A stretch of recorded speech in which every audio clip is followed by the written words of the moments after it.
Bismillahirrahmanirrahim. Assalamu alaikum. Welcome to Newsroom. I'm your host, Omar Khalid Butt. Today is the 14th of December 2022. These are the stories that we will be discussing during the course of our show. We'll begin with the visit of Tajikistan's President Emomali Rahmon, who's arrived in Islamabad on a two-day official visit to Pakistan. Several MOUs have been signed as of now. And of course, his agenda is quite loaded with the meetings with all the important personalities, whether it be with our Prime Minister, who was also present while the MOUs were being signed, whether it be with other important members of our government. Tajikistan and Pakistan, ladies and gentlemen, are brotherly countries who enjoy bilateral cooperation in various spheres. This is going to be our first segment, how this visit is going to further strengthen the relationship between the two brotherly countries. Begin with our first segment, and that concerns the visit of Tajikistan's President Emomali Rahmon, who is here on a two-day official visit to Pakistan. On his very first day, various MOUs have been signed where he was present along with the Prime Minister Shehbaz Sharif. Some more in the following report. Pakistan and Tajikistan are brotherly countries linked through long-standing historical, cultural and religious bonds. These ties are marked by mutual respect and exceptional cordiality. The two countries have commonality of views on various regional and international issues. At the invitation of Prime Minister Mohammad Shehbaz Sharif, President Emomali Rahmon of Tajikistan is paying a two-day official visit to Pakistan. The Tajik president's visit to Pakistan is aimed at imparting and renewed impetus to deepening cooperation between the two countries in diverse fields and further strengthening the growing geo-economic partnership. During the visit, the two sides will exchange views on further strengthening bilateral cooperation in a wide range of areas. A number of bilateral agreements and MOUs are expected to be signed. Exhibiting exceptional cordiality, this is the second time that the Tajik president will be meeting Prime Minister Shehbaz Sharif this year, and two leaders had last met in September of this year when the Pakistani premier was in Uzbekistan for the Shanghai Cooperation Organization. In the last meeting, the two leaders held wide-ranging talks covering all aspects of mutually beneficial bilateral cooperation, including regional and international issues. Tajikistan is the closest neighbor of Pakistan in Central Asia, separated only by the narrow Wakhan corridor. The proximity makes Tajikistan an important partner of Pakistan in Central Asia. Khalid Taimur Akram, who is the Executive Director of PRC-CSF, joins us from Astana in Kazakhstan. Thank you very much, Khalid Taimur Saab, to have joined us all the way from Kazakhstan. I know you have a very busy schedule as well, but we have very important things to discuss with you regarding the relationship between Pakistan and Tajikistan. What, in your point of view, will be the key agenda of this important visit of the Tajik president to Pakistan? Yes, thank you very much. This visit is very significant due to various reasons. First, let us go back to 15th August 2021, after the withdrawal of the US and NATO forces from Afghanistan. That was the time that Pakistan and Tajikistan and all other neighboring countries, including Uzbekistan, they decided to work together for the peace of Afghanistan. And that was the time when the regional countries decided among themselves that the Afghanistan peace has come on the shoulders of the regional countries. Ever since then, we have seen a very positive response from our Tajik brothers. Because as we know that there's a lot of Tajik population in Afghanistan, so they have been convincing Tajik leaders in Afghanistan to sit with the Taliban government and to form an inclusive government. Ever since then, this is the second visit of Tajik president to Pakistan. He came here in June 2021 also. And lately in September 2022, he met with Prime Minister Shehbaz Sharif, and the both leaders, they decided that for the peace and security of Afghanistan and for the regional connectivity corridor, these two countries will work together. Over here, I would like to make a special mention that during the recent floods, Tajikistan had sent 88 truckloads of goods via Afghanistan by road. This was the first major convoy which has come through Afghanistan and which has also paved way for the Pakistan-Tajikistan land route trade. All right. Khalid Saab, you also mentioned Afghanistan, and that's also a very pertinent topic concerning both Tajikistan and Pakistan. We are seeing the terrorism threats that emanate, and we've seen the resultant casualties as well when all of that emanates from Afghanistan. Do you feel both Tajikistan and Pakistan can work together in order to thwart these elements, maybe talk to the Afghan Taliban interim government, or maybe talk to certain elements inside of Afghanistan, or have a stringent counter-terrorism strategy to thwart such terrorist elements from further creating havoc? Yes, Tajikistan enjoys a lot of influence in Afghanistan. As I told you that there are more Tajiks live in Afghanistan than Tajikistan.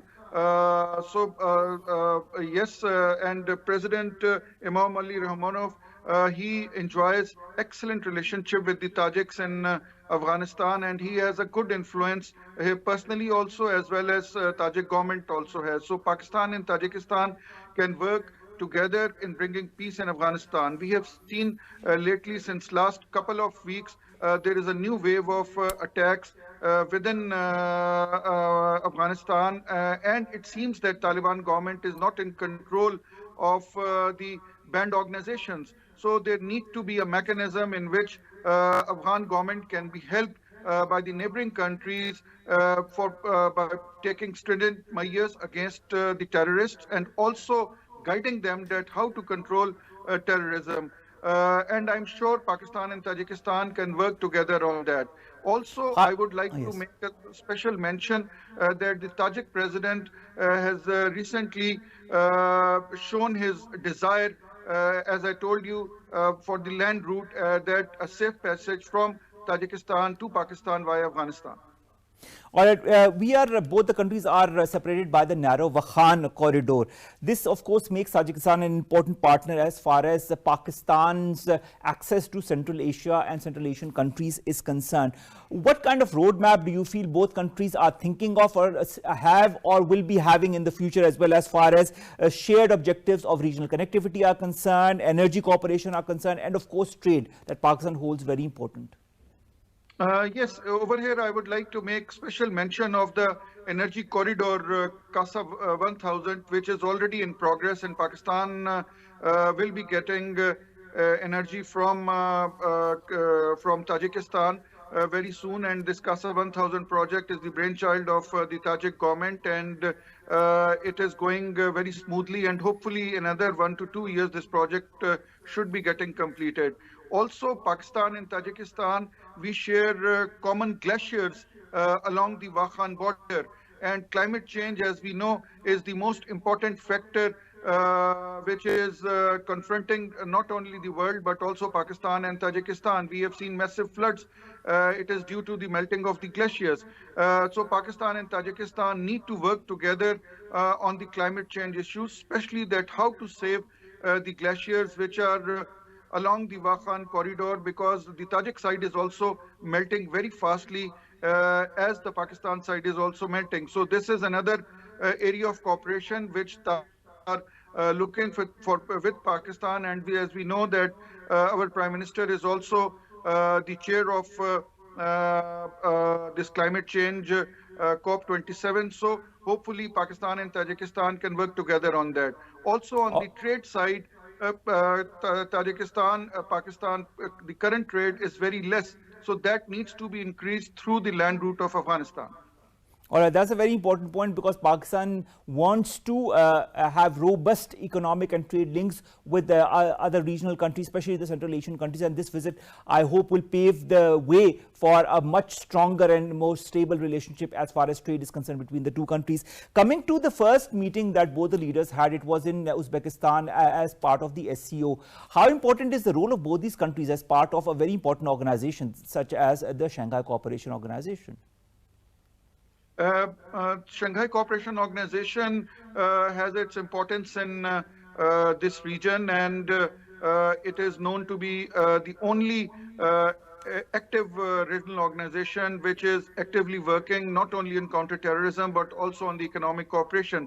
The two leaders had met in Uzbekistan, and over there they decided that not only they will work on trade and on other issues but also to counter the terrorism, and also to work together for the broader regional peace. So I believe that this visit at this point in time, once Afghanistan is getting destable again, will give a good message to the Afghan Taliban and to the Afghan ethnic groups that Pakistan and Tajikistan are working together, and hopefully a joint message to them will convey them that they have to live peacefully and the borders have to be secured. Khalid Taimur Akram Sahab, you talked about the CASA 1000 as well, and that this was in progress. This was an important milestone, a cooperation between both the countries. Do you feel this visit can further maybe increase the pace of work as far as CASA 1000 is concerned? Yes, CASA 1000 had been going through ups and downs in last couple of years, basically due to lack of funding. And now the Pakistan government and Tajik government are trying to raise funding for it. And secondly, the route on which this transmission line is going to come is very, very hard. So it takes lots of years because most of the route passes through the very mountainous areas, and it would take a lot of time to build a transmission line network through that area. But mainly this project got delayed because of the lack of funds. But now I hope that during this visit, the two leaders will talk about the provision of funds from their respective governments, and this project will go ahead. All right. When you look at the region, and you've talked more than once during our conversation about Afghanistan and the instability that is rampant, and the terrorist elements that also are present there and are operating from there and operating through across the border in Pakistan as well.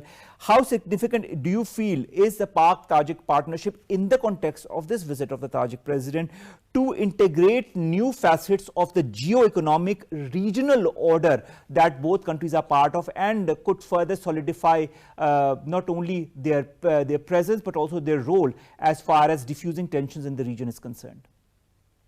Yeah, before answering this question, let me just tell you one more thing, that right now I'm in Astana, Kazakhstan, and over here I have lots of meetings with their think tanks, with their experts, and everybody is looking at Pakistan for resolving the Afghan issue. And I feel that Central Asian countries are looking towards Pakistan. And I must also tell you that in last couple of months, our Prime Minister Shehbaz Sharif had a big diplomatic breakthrough in the Central Asian region. He had attended all the regional summits.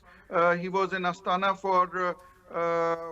for SICA summit. He was in Uzbekistan for the SCO summit, and he has made a lot of impact on the Central Asian leaders as far as Pakistan's role is concerned, Pakistan's geopolitical role is concerned. So not only Tajikistan, but all the Central Asian countries, they look towards Pakistan as an elder brother for advice on Afghanistan and how to have a common approach towards Afghanistan. So one, Pakistan and Tajikistan, along with other Central Asian countries, because Afghanistan has borders with other Central Asian countries also, including Uzbekistan. They have borders also with Iran and other countries. So Tajikistan and Pakistan can work jointly with other Central Asian countries to bring peace in Afghanistan, to guide the Afghan Taliban, and to identify the miscreants who are to help them in identifying the miscreants who are in doing all these things in Afghanistan.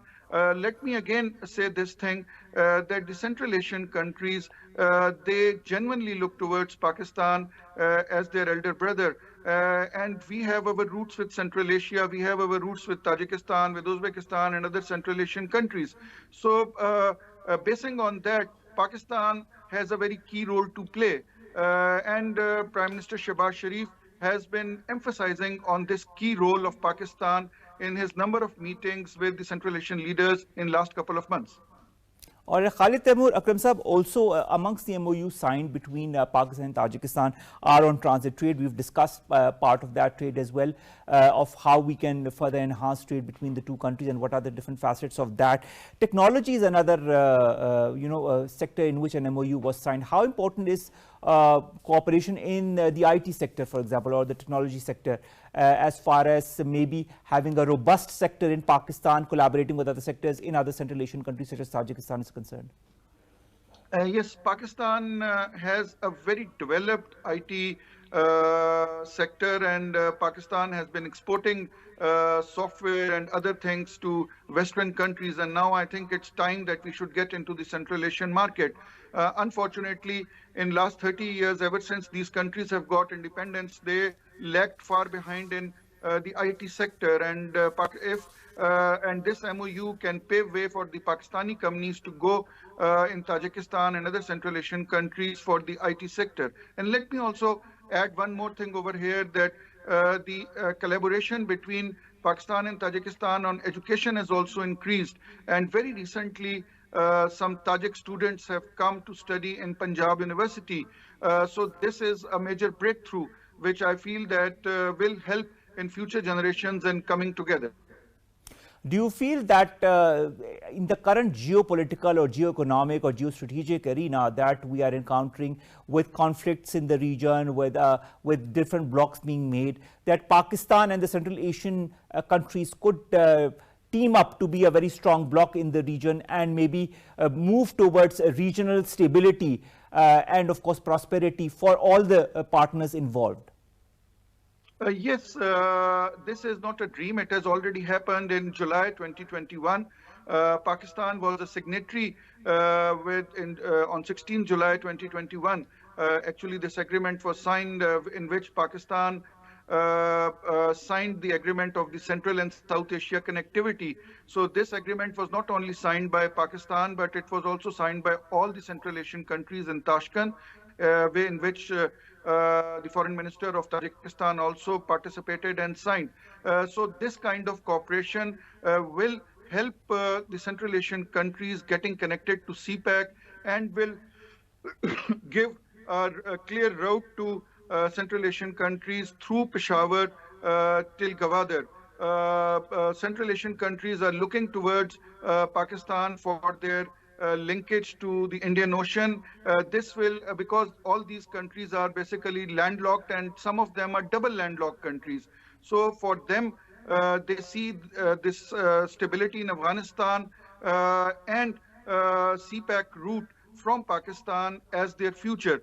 And Pakistan will be playing a very key role in times to come in bringing together all these countries, because Central Asian countries somehow their trade with rest of the world remained because of double landlocked country and because they had been going through Russia. Now, as we know that there are sanctions on Russia, and presently the trade of the Central Asian countries through Russia is almost blocked with Europe. So the only route now they have is through CPEC, which will connect them to Gwadar and subsequently with the Indian Ocean. So in this regard, Pakistan has to play a very responsible role, as a role in which we have to formulate our new trade laws with them. We have to have financial collaborations with them. At present, we do not have any banking collaborations with most of the Central Asian countries. We have to get into the banking sector with them so that direct transactions of money can happen between our countries. We have to amend our trade laws, because most of these Central Asian countries, they have the trade laws which were of the Soviet era, because they all were part of the Soviet Union. So their trade laws and our trade laws do not match. So we have to sit with them and discuss on the trade laws also, and all the especially the regulatory regimes for the trade. Thank you so very much, Khalid Taimur Akram, Sub-Executive Director, PRC-CSF, joining us all the way from Astana in Kazakhstan, and of course talking to us about the relationship that currently exists between Tajikistan and Pakistan, and also how this visit of the Tajik President Emomali Rahmon is going to further strengthen our relationship, our collaboration, our cooperation in various spheres. Thank you very much, sir, to have joined us. All the very best.